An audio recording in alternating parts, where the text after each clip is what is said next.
Agradecemos o Paulo, a Mara, por esse banquete que é a música. Nós vamos começar um tópico, um capítulo novo, no Evangelho segundo o Espiritismo. O capítulo chama Bem-aventurados aqueles que são brandos e pacíficos. E o tópico que nós vamos ler é injúrias e violências.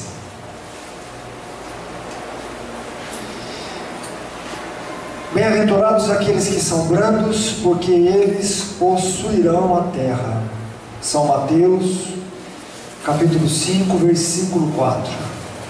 Bem-aventurados os pacíficos, porque eles serão chamados de filhos de Deus. Capítulo 5, versículo 9. Aprendestes o que foi dito aos antigos: não matareis, e todo aquele que matar merecerá ser condenado pelo julgamento. Mas eu vos digo que todo aquele que se encolarizar contra seu irmão merecerá ser condenado pelo julgamento. Que aquele que disser a seu irmão raca merecerá ser condenado pelo conselho, e que aquele que lhe disser sois louco merecerá ser condenado ao fogo do inferno. São Mateus, versículo de 21 e 22. Por essas máximas, Jesus faz da doçura, da moderação, da mansuetude, da afabilidade e da paciência uma lei. Condena por conseguinte a violência, cólera e mesmo toda expressão descortês com respeito ao semelhante. Raca era entre os hebreus um termo de desprezo que significa homem de má conduta, e se pronunciava escarrando e desviando a cabeça. Ele vai mesmo mais longe, uma vez que ameaça com o fogo do inferno aquele que disser a seu irmão sois louco. É evidente que aqui, como em toda circunstância, a intenção agrava ou atenua a falta, mas em que uma simples palavra pode ter bastante gravidade para merecer uma reprovação tão severa? É que toda palavra ofensiva exprime um sentimento contrário à lei de amor e da caridade, que deve regular as relações dos homens e manter entre eles a concórdia e a união, que é um insulto à benevolência, recíproca à fraternidade, que entretém o ódio e a animosidade, enfim, que depois da humildade para com Deus, a caridade para com o próximo é a primeira lei de todo cristão. Mas o que diz Jesus por estas palavras: bem-aventurados aqueles que são brandos, porque eles possuirão a terra? Tendo ele dito para renunciar aos bens deste mundo e prometendo as do céu, à espera dos bens do céu, o homem tem necessidade dos da terra para viver. Somente lhe recomenda não ligar a estes últimos mais importância do que aos primeiros. Por estas palavras ele quer dizer que até esse dia os bens da terra estão assavancados pelos violentos em prejuízo daqueles que são brandos e pacíficos, e que a estes frequentemente falta o necessário, enquanto que os outros têm o supérfluo. Promete que a justiça lhe será feita na terra como no céu, porque são chamados filhos de Deus.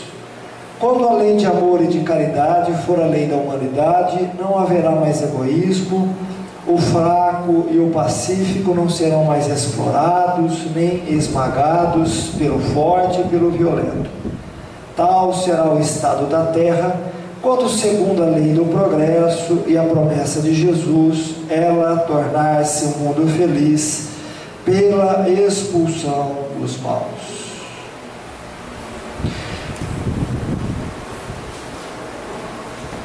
Esse capítulo, como o próprio anterior e ainda, o Kardec ele aborda sobre o Sermão do Monte.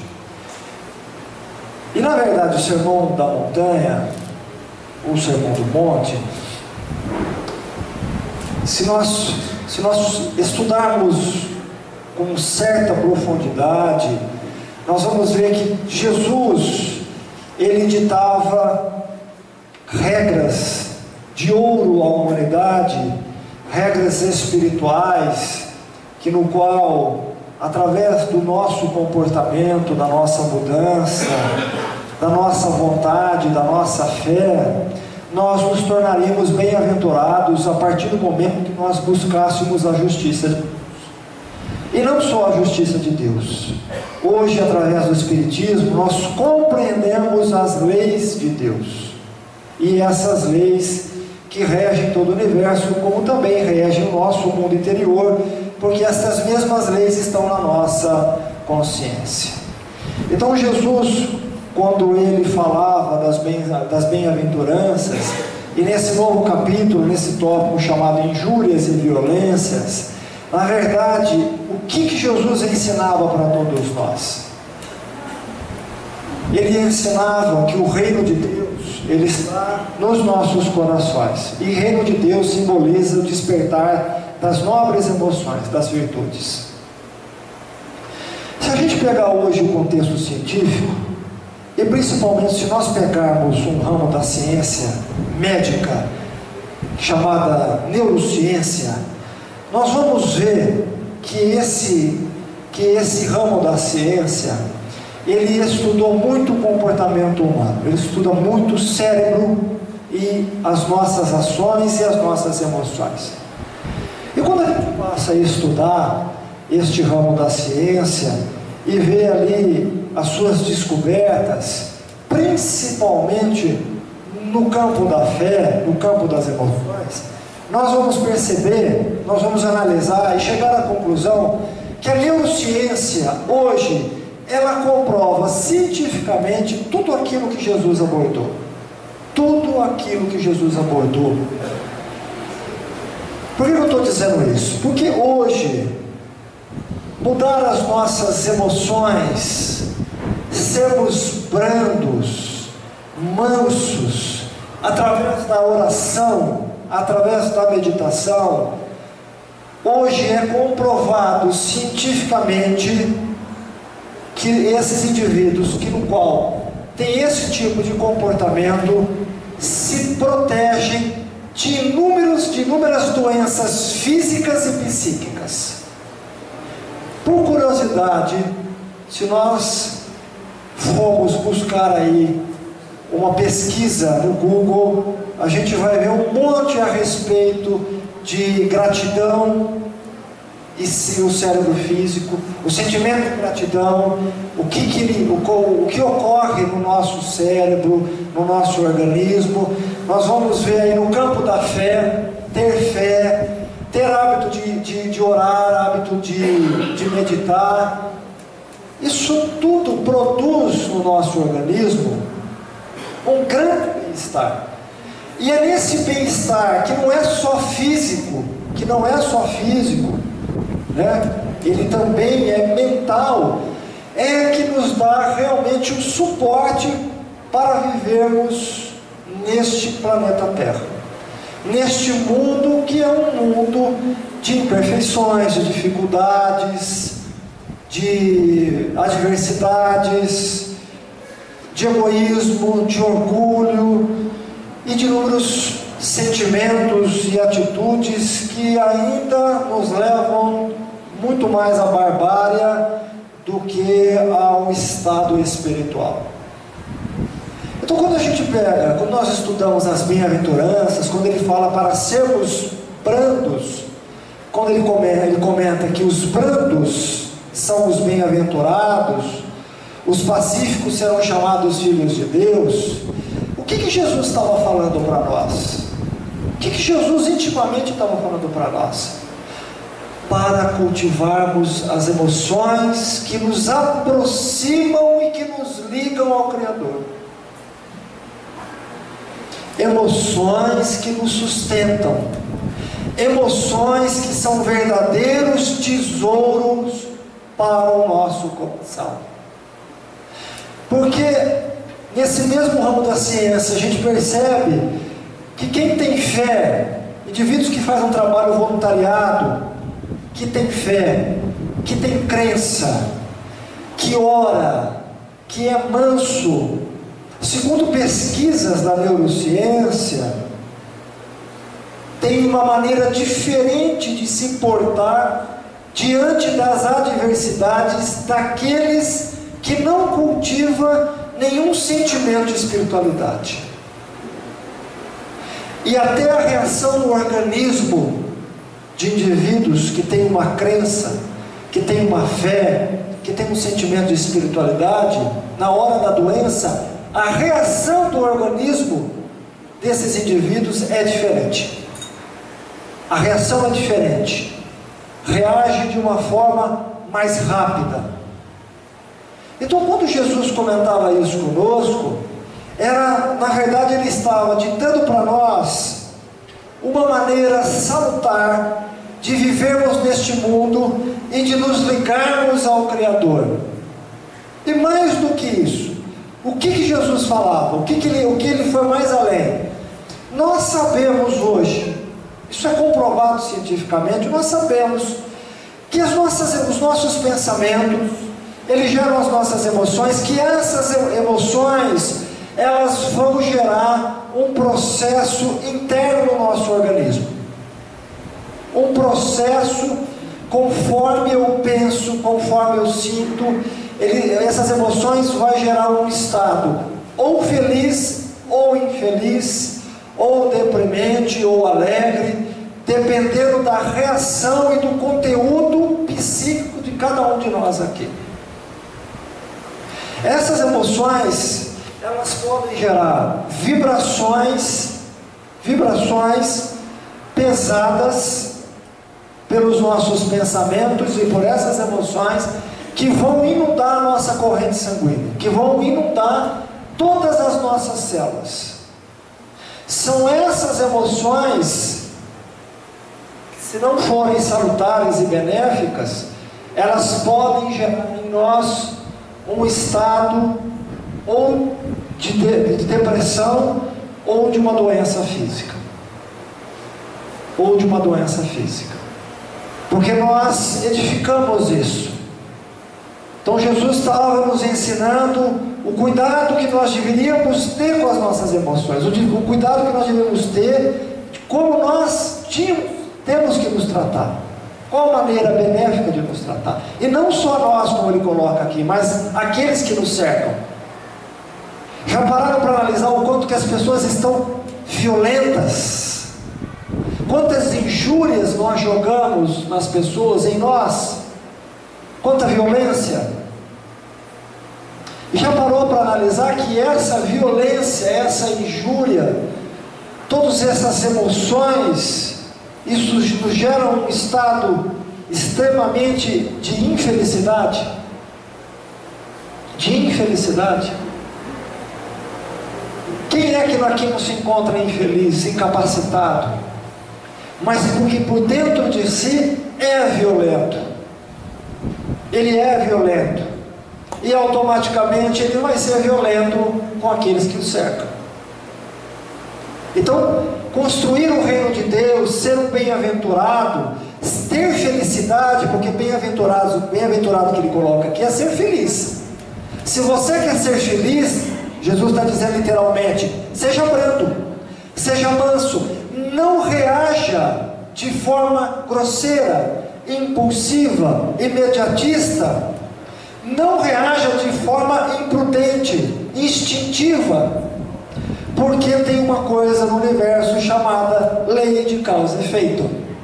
Se você produzir, você vai ser o primeiro a sentir isso no seu organismo. Você pode ser violento com o outro, ser explosivo, mas esse estresse que você está passando, essa explosão, esse temperamento difícil, ele vai eclodir em primeiro lugar no seu organismo físico. Ele vai estourar no seu organismo, ele vai refletir em doença no seu corpo físico. No seu corpo físico. Se você não for feliz sendo manso, pacífico, aprendendo a dar a outra face, aprendendo a se conhecer, você vai adoecer. Literalmente o Cristo está dizendo isso para nós. É o que comprova hoje a neurociência, as doenças psicossomáticas, as pesquisas através de tomografia computadorizada, medindo qual região do cérebro, quando o indivíduo ora, quando o indivíduo medita, quando o indivíduo tem fé, quais são as substâncias que fabricam no organismo físico quando nós oramos, quando nós trabalhamos no bem, quando nós fazemos uma gentileza. Isso é comprovado pela ciência. E isso só colabora com aquilo que Jesus disse há mais de 2000 anos atrás. Então, quando a gente estuda Jesus, quando a gente estuda as bem-aventuranças, a gente vê a complexidade desse ensinamento, porque ele estava falando de um aspecto físico em primeiro lugar, porque ele estava falando das emoções.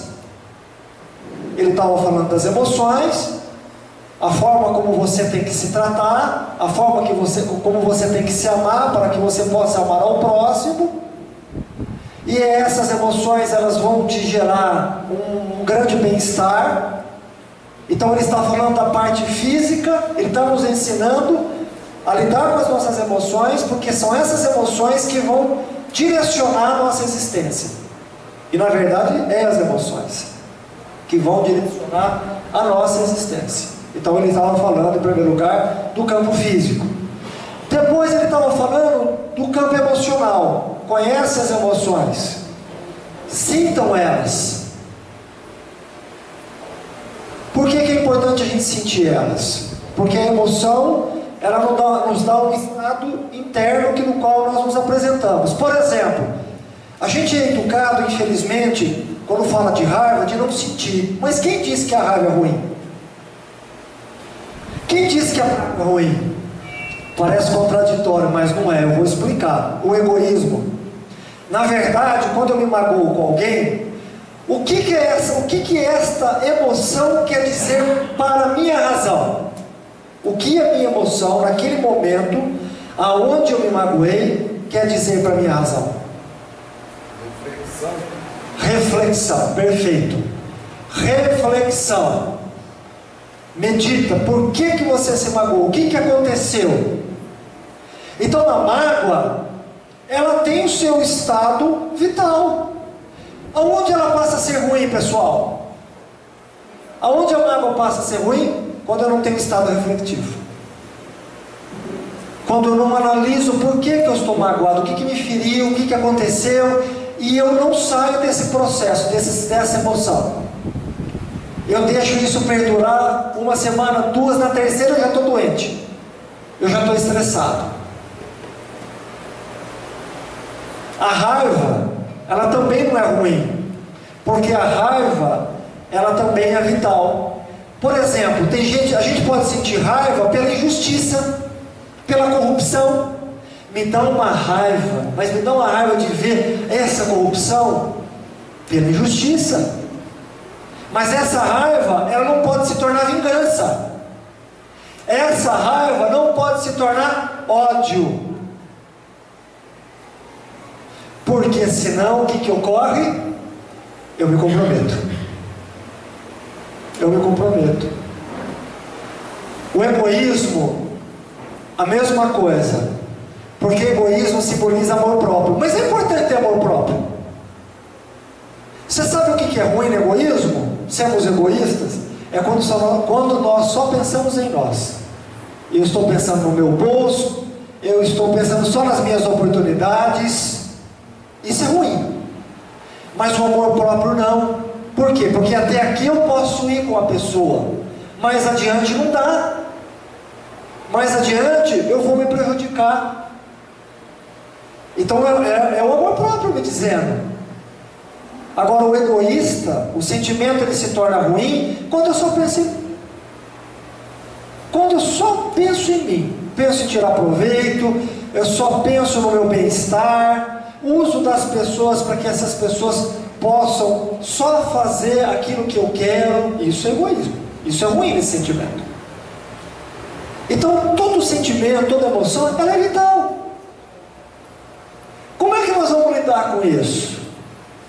Refletindo, meditando, falando das emoções, se conhecendo. Então Jesus, ele trabalha o aspecto emocional em nós. Sejam brando, dê a outra face, se conheçam, sejam mansos. Não responda no momento que você está nervoso.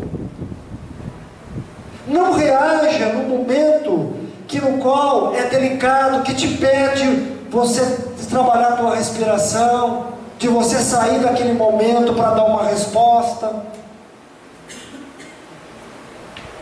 É o que Jesus está nos ensinando. Ele querendo ou não, ele falou do campo físico, né, de uma forma não tão literal, mas hoje nós temos aí a neurociência nos dando todas essas pesquisas e comprovando. Ele falou do campo emocional e, por último, o campo psíquico espiritual. O reino de Deus está em vossos corações. O reino de Deus simboliza as virtudes que nós despertamos, a maneira como nós encaramos a vida, sabedoria, o conhecimento adquirido, transformado em sabedoria. Então eu consigo ponderar minhas emoções. Ponderando as minhas emoções, eu vou equilibro o meu organismo físico, não entro no estresse, não me contamino com aquela experiência, com aquela circunstância, aprendo a ser sábio, a dar a outra face, a ouvir mais, a falar menos, a não responder no mesmo tom, na mesma vibração, mas é porque eu me conheço. O reino de Deus, reino de Deus simboliza virtude, simboliza sabedoria, simboliza condição mental salutar, vida psíquica.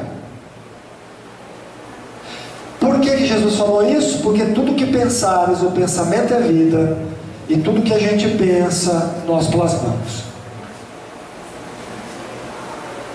Então o reino de Deus é construção particular de cada um de nós. É um estado espiritual sendo construído, lapidado, transformado no nosso coração, na nossa mente. Então Jesus, nessa bem-aventurança, ele trabalha esses três aspectos: campo físico, emocional, psíquico. Olha que sabedoria do mestre. Então aquilo que ele estava falando, que parecia muito longe da realidade, daquele momento, mas hoje não, hoje nós temos a ciência, ele estava nos ensinando a saber viver bem consigo próprio. Porque saber viver bem neste mundo é saber viver bem no mundo espiritual. Uma coisa é consequência da outra. Ele estava educando as nossas almas, educando os nossos comportamentos, as nossas emoções, nos treinando no campo mental para sabermos viver bem no mundo terreno. Porque ele sabia que se nós soubéssemos viver bem aqui, saberíamos viver bem no mundo espiritual. Sábio ele, né? Por isso que ele colocou que o indivíduo que é manso, que é pacífico, é feliz. E é feliz mesmo. Porque ele não se aprisiona em um tesouro terreno. Ele vai já se desapegando. Ele não se aprisiona em nenhuma emoção. Porque ele aprendeu a ser manso, ele aprendeu a se conhecer, ele aprendeu a lidar e a gerenciar com as emoções dele. Não age por impulso. Ele ora antes de agir. Ele ora antes de agir. E aí ele diz assim: serão chamados filhos de Deus. Que gozado, nós não somos filhos de Deus? Por que ele coloca aqui, serão chamados filhos de Deus? Se nós todos não somos filhos de Deus, parece contraditório esse Jesus, não é? Mas não é. Porque nós só seremos filhos de Deus quando nós vivenciarmos as leis de Deus. Literalmente. Quando nós vivenciarmos em nossos corações, como Jesus nos ensinou, vivenciarmos as leis de Deus. Então nós seremos realmente chamados filhos de Deus, filhos desse Pai misericordioso. Porque tem muita gente que não se considera filho de Deus, não é verdade? Tem muita gente que ainda não sabe nem o que é Deus, não conhece o Pai. Então como é que ele pode ser chamado filho de Deus se ele nem sabe quem é o Pai dele? Ele não sabe quem é o Pai, não sabe que esse Pai é misericordioso, não sabe que esse Pai é amoroso, não sabe que esse Pai nos dá todas as oportunidades para sermos felizes e compreendermos essa paternidade. Então muitos ainda não têm essa ligação com Deus. Quando eu falo com Deus, conscientemente, porque todos nós vivemos em Deus, nós nos movemos em Deus, nós estamos em Deus. Em cada molécula do nosso corpo físico, do nosso perispírito, tem o DNA de Deus. Só que nós não deixamos que esse Deus se envolva e participe das nossas vidas. Então nós seremos felizes quando nós nos conhecemos, quando nós vivemos a lei de amor, a lei de caridade, quando nós passamos a nos tratar bem. Porque falar em mansuetude aqui, meus irmãos, falar em ser brando, isso primeiro começa conosco. Isso começa comigo. Eu preciso, como disse, ter paciência comigo. Eu preciso ter compreensão comigo. Eu preciso ser manso comigo. Eu preciso ser brando comigo. Preciso me aceitar, preciso me conhecer, preciso me envolver. Eu preciso permitir, exercitar esses sentimentos. Em primeiro lugar, é comigo. Não é com o outro, é comigo. Porque aí eu vou construir o reino de Deus. Reino de Deus simbolizado, na minha mente, nos meus pensamentos, nos meus sentimentos, no meu comportamento. Automaticamente eu vou ser brando com os outros. Eu vou ser manso com os outros. Porque eu aprendi a me conhecer. Eu aprendi a lidar comigo. Eu encontrei na oração o refúgio para a minha alma, o bálsamo. Eu me liguei ao Pai através da oração. O hábito de se orar, o hábito de se refletir, de se meditar. Hábito esse que nos propicia construirmos a bem-aventurança, sermos felizes. Porque nós vivemos num momento hoje de uma grande crise. Uns falam que é política, outros falam que é financeira, mas não é só isso. Nós vivemos uma grande crise pessoal, onde as pessoas elas estão extremamente insatisfeitas,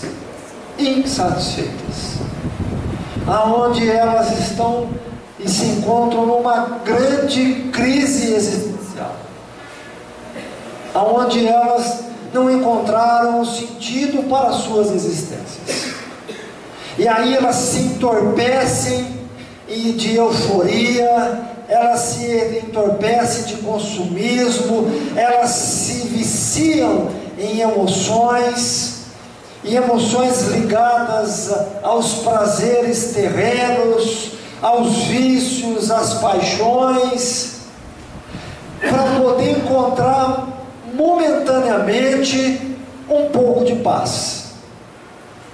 e que na verdade essa paz, ela é extremamente, ela não é real, ela não é real, porque ela não preenche o nosso coração, porque nós estamos buscando em primeiro lugar sermos felizes no reino da terra e não no reino do céu que está em nós.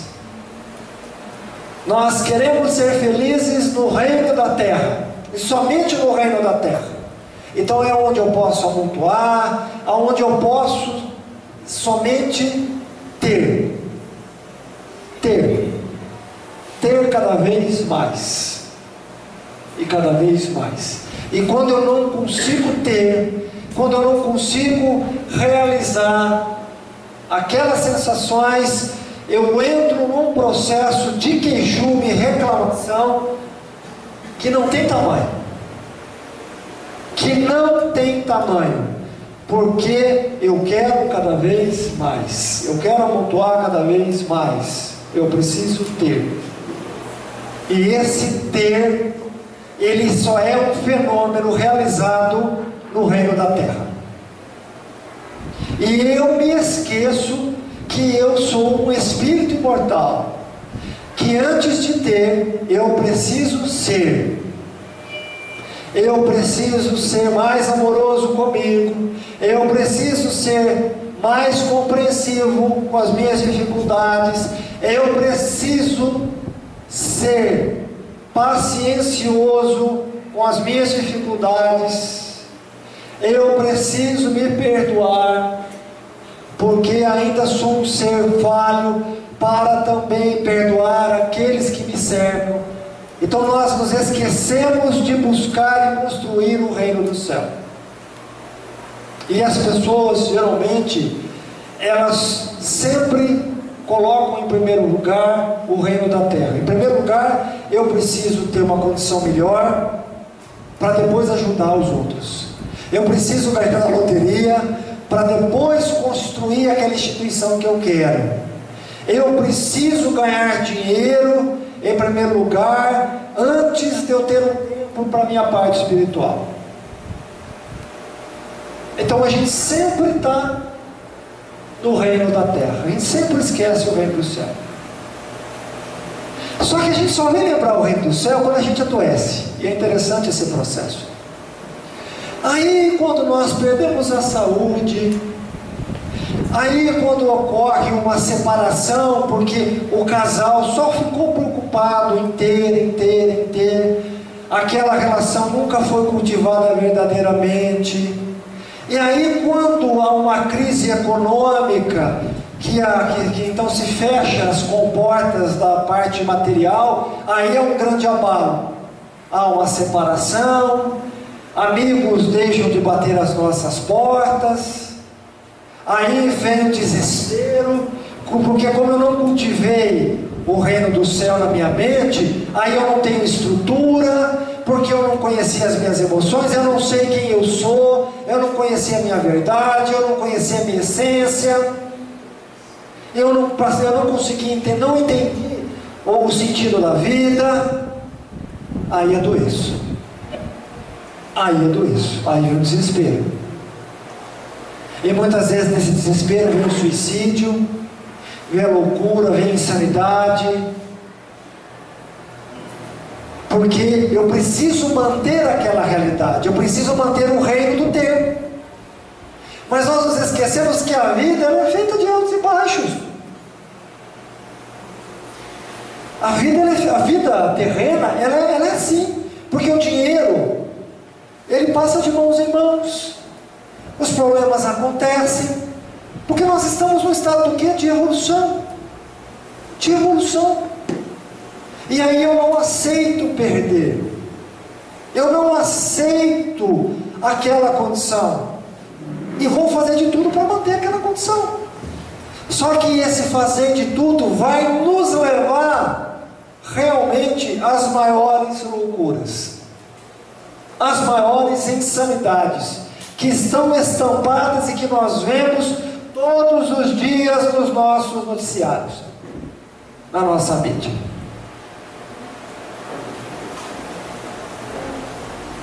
É muito triste, eu fico pensando pensando num senhor de 80 anos de idade, que acumulou tanto dinheiro, ser preso agora, aonde ele poderia estar usufruindo, aonde ele poderia estar com a consciência tranquila, e você de repente tem que passar o resto da sua vida numa cadeia, porque cultivou o reino do ter. O reino do ter. Eu preciso cada vez mais. É insaciável. E esse reino, ele é insaciável. Porque eu preciso gerar mais adrenalina. Porque ter mais é gerar mais adrenalina. É gerar mais poder. É mostrar que eu sou capaz, que eu posso nesse reino do ter. E isso é ilusório. E aí eu me apego a essa realidade. Me fascino a essa realidade. Que não condiz com aquilo que realmente eu sou.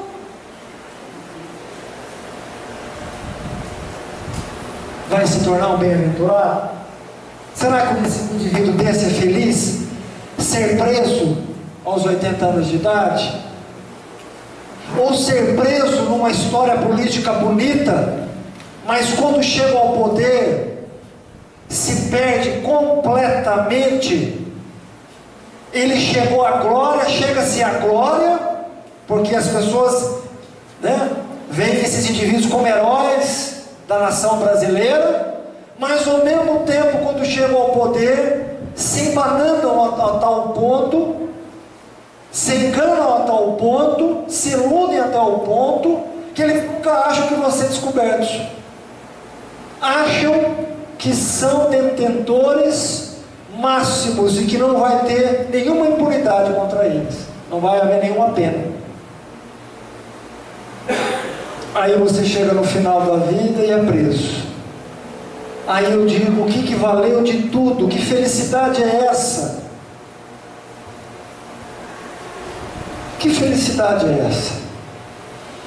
O mesmo indivíduo, que começou a vida do nada, que tem seus méritos, mas nessa ânsia de amontoar, ele acumula, e os filhos não vêem a hora de ele desencarnar para pegar poder ter herança. Isso é felicidade? E aí, quando ele desencarna, como ele muitas vezes tem a oportunidade de ver o enterro dele, ele ouve as histórias: graças a Deus que o papai morreu. Olha quanto vai dar, quanto vai sobrar, quanto nós vamos ter. É triste, não é isso? Porque ele não teve tempo para uma relação salutar, sadia com os filhos. Ele não foi bem-aventurado. Ele não entendeu o sentido de felicidade. Na verdade, quando nós encarnamos, nós trocamos os fatores. Nós achamos que a realidade nossa é essa aqui material. E não é. E não é. Ela não é essa realidade. Eu posso usufruir sim dessa realidade. Eu posso usufruir da minha profissão, do dinheiro, do carro, para poder ser melhor. Porque é essa a função de estarmos aqui. O trabalho, as descobertas e tudo que nós temos serve sim para desenvolver os nossos aspectos intelectuais e morais. Cada um de nós com o seu trabalho, com o seu propósito, com a sua finalidade, mas que eu possa ser um bom profissional, que eu possa, antes de ter dinheiro, que eu possa ser um bom profissional, que eu possa atender bem ao meu cliente, que eu possa ser honesto, justo, íntegro.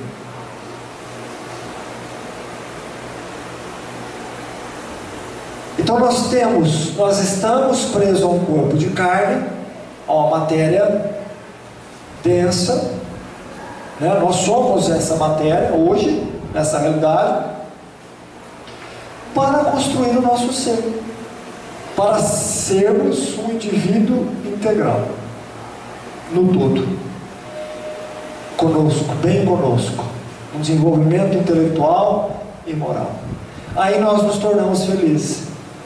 Então, felizes aqueles que, diante da vida, souberam aproveitar da sua existência carnal para ser melhor. Aprendeu a ser pacífico, aprendeu a ser manso, aprendeu e compreendeu as leis divinas no coração, e aí então nós passamos a encontrar em nós o reino de Deus. É esse reino que vai me dar paz, é aquilo que eu construí em mim que vai me dar tranquilidade. Não é o quanto eu tenho na poupança, não é quantos amigos eu possuo, não é quantos bens eu tenho, não é o emprego, mas é aquilo que eu sou, porque eu sei que emprego eu posso perder. Emprego pode acontecer a gente perder. Saúde também, o corpo envelhece. E se eu não tiver uma relação verdadeira com a minha família, eu corro o risco ainda das pessoas me abandonarem, porque se eu casei por interesse, ou se eu eduquei meus filhos com interesse material, o dia que eu perder a saúde, que eu ficar velho, eu corro o risco de ficar sozinho.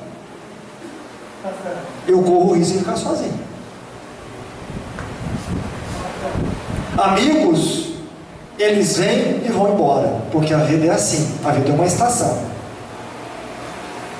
A vida é uma estação. Então nem sempre os amigos vão estar ao nosso lado. Eles vão ter suas famílias, seus problemas, suas dificuldades, e a vida ela tende a dar o seu rumo.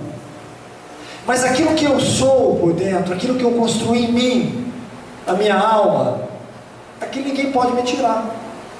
Minha fé, o meu amor próprio, o meu amor pelas pessoas, o meu amor por Deus, a confiança na vida futura, a resignação, o perdão, a compreensão, isso ninguém pode me roubar. E é esses sentimentos, essas emoções, que vão me dar um suporte na vida. Porque os filhos também não são eternos. Esposa, esposo. E aí a gente vai se deparar conosco. Então, se eu estiver bem comigo, se eu estiver feliz comigo, me conhecendo as minhas emoções, cultivando esses sentimentos, sem criar expectativa em ninguém, sem colocar minha felicidade no colo ou nos ombros de ninguém, mas voltando para mim, trabalhando no meu universo íntimo, eu vou ser um indivíduo feliz, independente daquilo que ocorrer na vida, independente das experiências. Eu vou ser um bem-aventurado. É isso que Jesus fala, porque você não vai estar sozinho, você vai estar bem com você e você vai estar com Deus. Aí você é o filho de Deus, porque você se ligou ao Pai, você se ligou com Deus, e tamanha ligação é com o Pai, a gente nunca se sente órfão ou desamparado, nunca vamos nos sentir só, nunca na vida. Quem tem fé, quem tem amor, nunca estará órfão, nunca estará desamparado, porque ele está com Deus. Ele está com Deus, ele sente a presença de Deus na vida dele, e a confiança é tamanha que se acontecer qualquer coisa, ele sabe que Deus vai abrir uma porta, ele sabe que Deus vai ampará-lo, ele sabe que Deus vai inspirar. Levanta, anda, busca, vai naquele lugar ou acolá, e é a inspiração do Pai. É o Pai dizendo para nós: vamos, filho, você consegue, eu estou ao teu lado. Só que você tem que levantar e se ajudar. Você tem que confiar na tua inspiração, você tem que confiar em mim. Confia em mim, só que trabalha, filho. Trabalha, busca, se ajuda. Levanta, pede, bate, não desiste. Porque eu estarei contigo até o final da tua existência corpórea. E consequentemente estarei contigo na vida espiritual.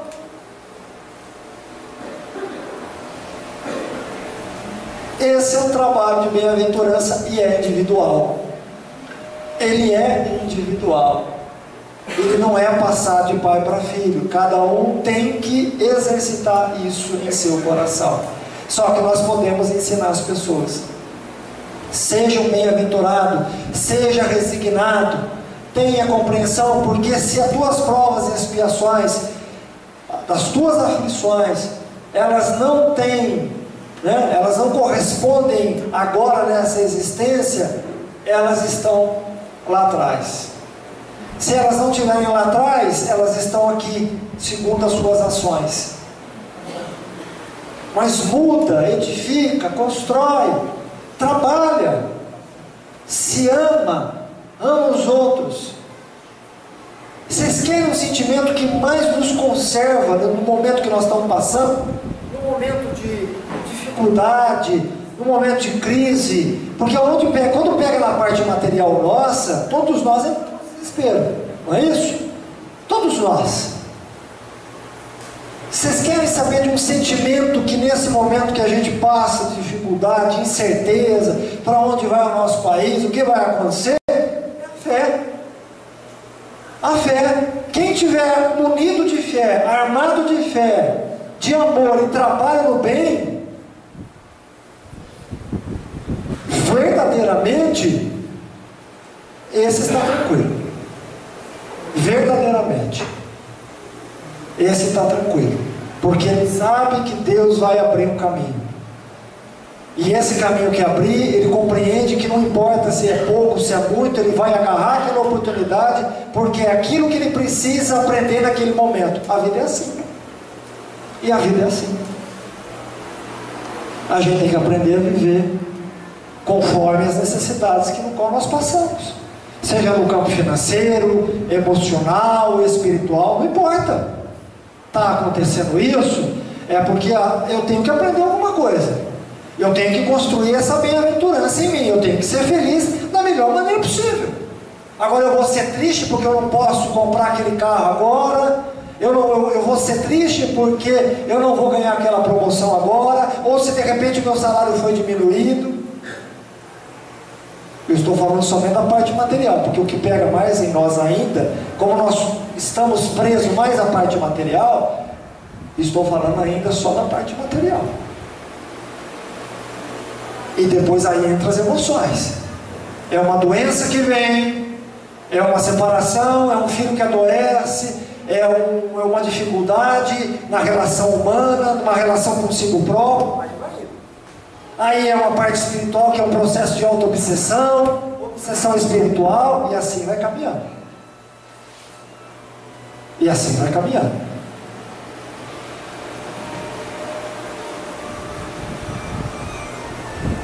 Então eu não posso ser infeliz porque não tive aquela promoção, não tive aquele aumento, ou se diminuiu o meu salário. Eu tenho que ser, agora nesse momento, é necessário rever. Eu não posso ser infeliz, não posso ser infeliz se meu filho acabou um relacionamento, se meu filho está passando por problemas emocionais. Se eu estou passando por problemas emocionais, eu tenho que construir a minha felicidade. Eu tenho que construir a minha felicidade. Eu tenho que ir em busca da minha felicidade, porque eu tenho que estar bem comigo para poder ajudar os outros. Porque aí a gente vai compreender que, na verdade, tudo que está ao nosso redor, ele não é essencial, ele é só fundamental. Casar, ter filhos, ser mãe, ser pai, ter uma profissão, isso é fundamental para que eu possa encontrar aquilo que é essencial, que sou eu com a minha própria evolução. É te assustar? Mas é uma verdade. É uma verdade. O filho não me pertence. O filho não me pertence.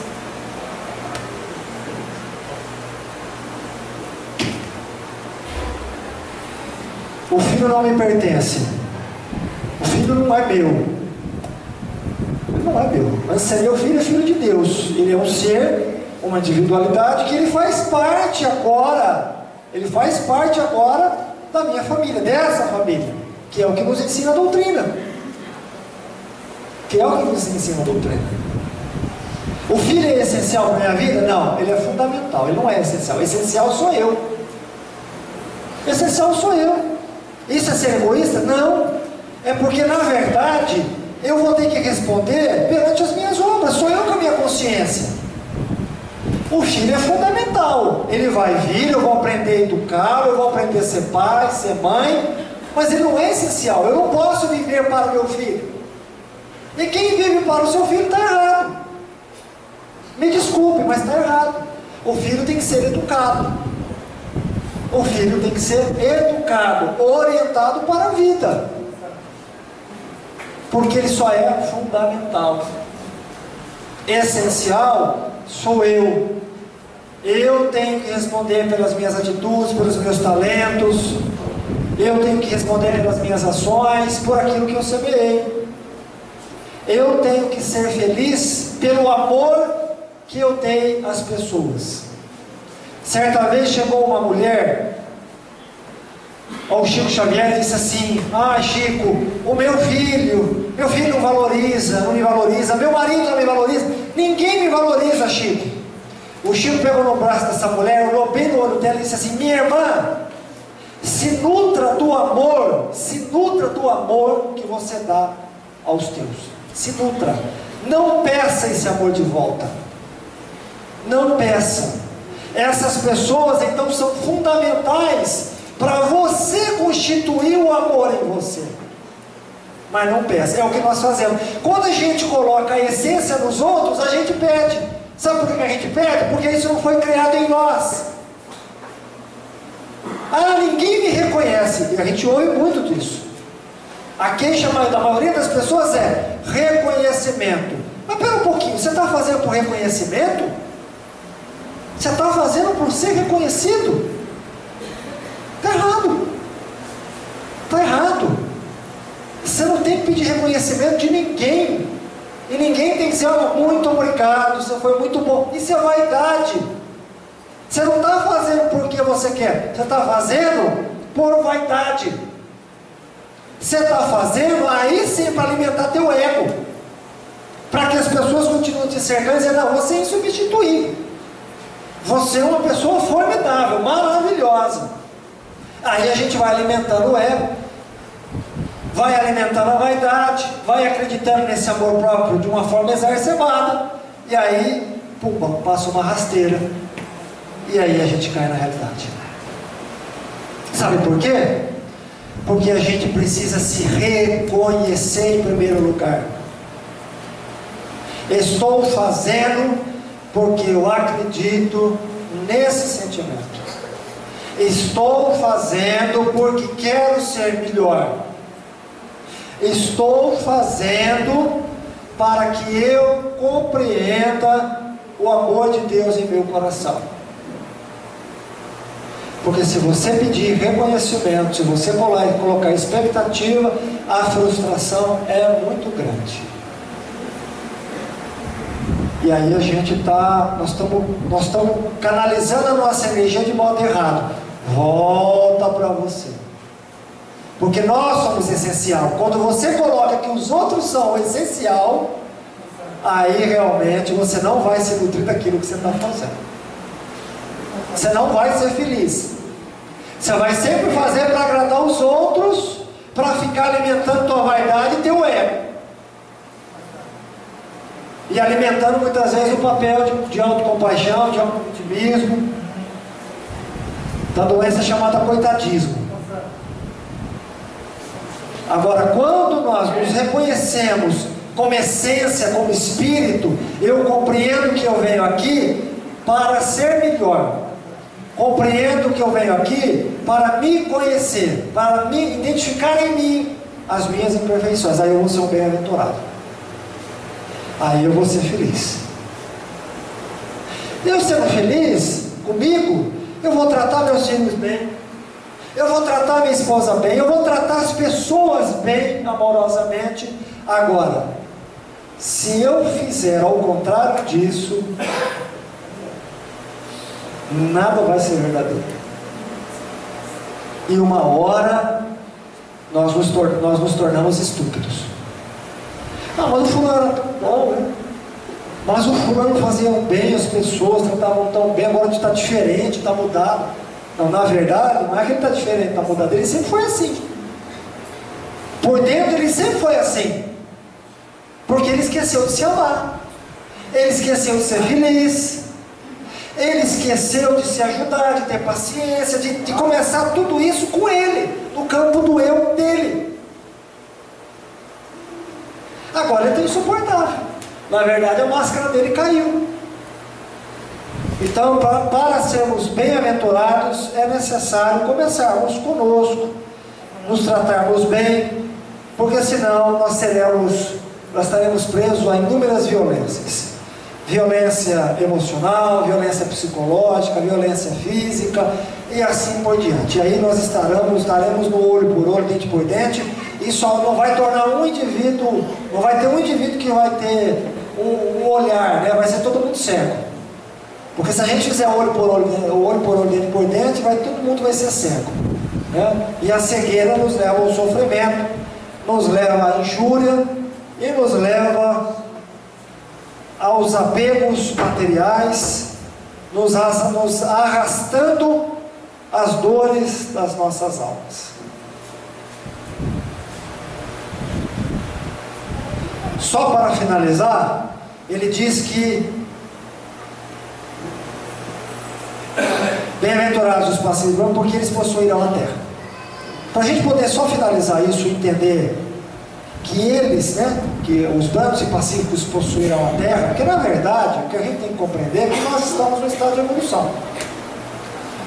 E a mansetude, a pacificação, o amor, a caridade, a justiça, a liberdade, a fraternidade são leis, principalmente a lei de amor, caridade e justiça. É uma única lei. É uma lei de Deus. É uma lei de Deus que uma hora vamos ter que viver isso aqui. Porque é uma lei que rege todo o universo. Então só aqueles que entenderam a lei de Deus é que vão ficar aqui. Aqueles que aprenderam a amar, aqueles que não se contaminaram com as coisas terrenas, aqueles que protegeram a sua emoção, aqueles que aprenderam a servir, aqueles que foram mansos, é que continuarão aqui. Nós vamos continuar aqui porque a terra, como nós, estamos no processo de evolução.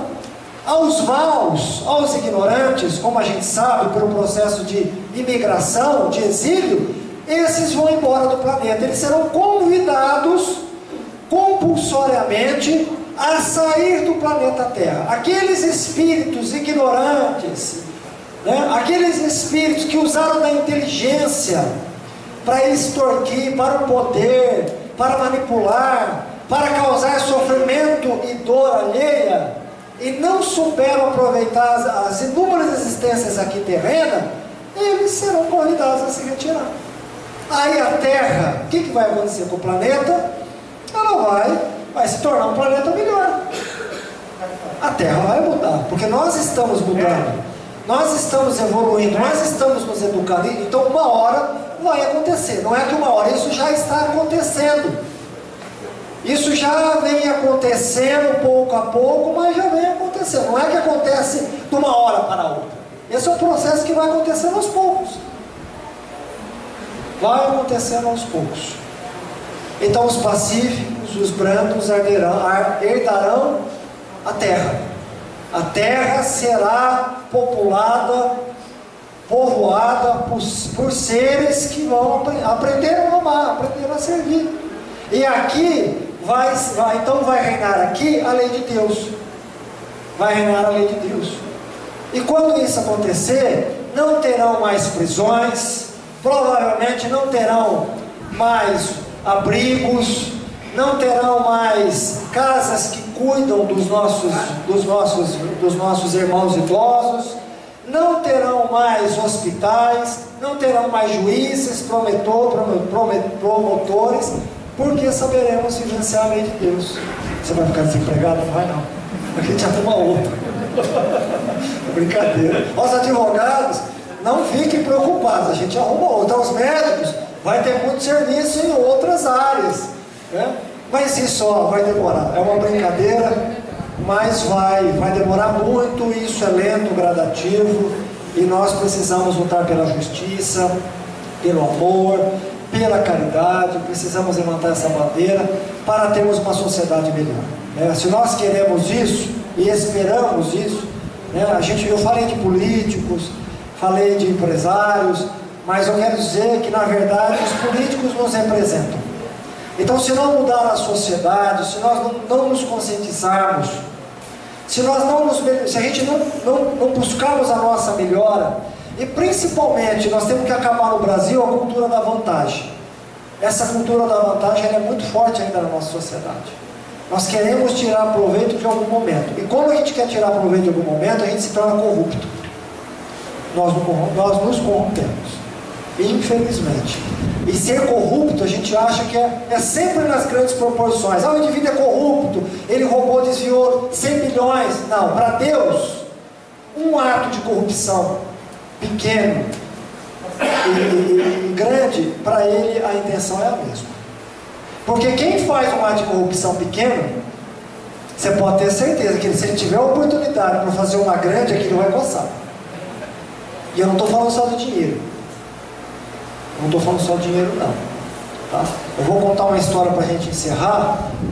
Os nossos irmãos sírios, que estão saindo da Síria, os refugiados, isso foi filmado e eu acho que isso está até em rede social.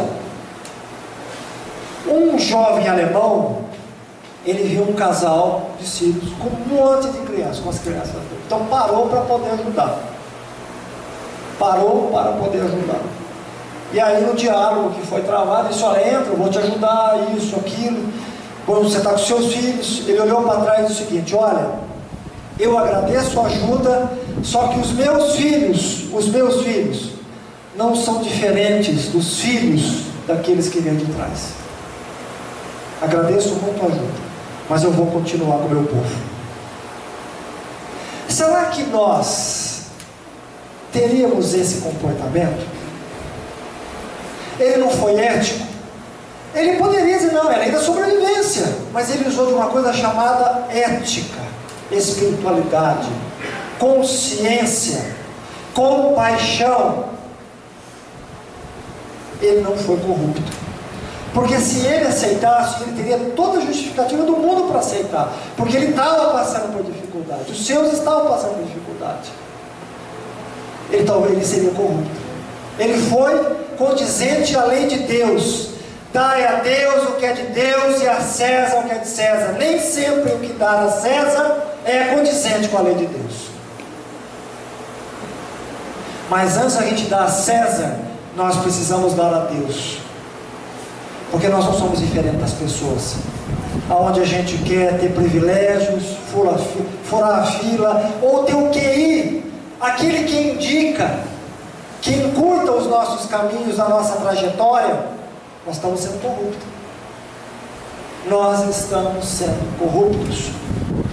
Então, se nós não mudarmos esse processo que contamina a nossa sociedade brasileira, se a gente não colocar a mão na nossa consciência e buscar as leis de Deus, nós não podemos depois cobrar dos nossos irmãos políticos. Não temos como cobrar deles. Nós não temos esse direito. Porque para Deus, meus irmãos, a gente acha: não, mas é só uma pequena má intenção. Mas é uma má intenção, uma corrupção. Para Deus é a mesma daquele que faz de 100 milhões. A intenção é a mesma, e Deus mensura a intenção. Então vamos buscar a nossa melhora, vamos ser felizes em poder servir, em aprender a se colocar no lugar do próximo, porque eu não posso ficar preso só aos meus filhos, bem-estar só à minha família. Hoje, sabe o que pede a sociedade, a globalização? Hoje, ela pede participação na vida de todo mundo, porque tudo que está ocorrendo não está estourando só naquela família, está estourando em todas as famílias. E se não chegar até a minha, uma hora pode chegar. Como o problema da droga, o problema da violência. Hoje eu não tenho nenhum caso. Aquelas pessoas que mexem com o crack, usam o crack, a drogadição, a família, é o problema deles. Mas uma hora pode chegar na minha. Aí se torna um problema meu também, porque eu posso sentir a dor do outro, né? Hoje eu tenho um plano de saúde, mas hoje as Unimedes, né, os hospitais estão lotados. A pessoa está morrendo no hospital municipal, no hospital público, mas uma hora pode acontecer nos planos de saúde. Pode não mais cobrir isso ou aquilo, não ter mais o mesmo atendimento. Aí também passa a ser um problema nosso, de nós nos unirmos, mudarmos as nossas concepções de forma egoísta, porque aí é ser egoísmo, e lutar por uma saúde pública melhor, uma educação pública melhor, um transporte público melhor, e colocarmos representantes condizentes com a nossa melhora e com a nossa realidade espiritual. Aí nós podemos cobrar. Que Jesus nos fortaleça hoje e sempre, que assim seja.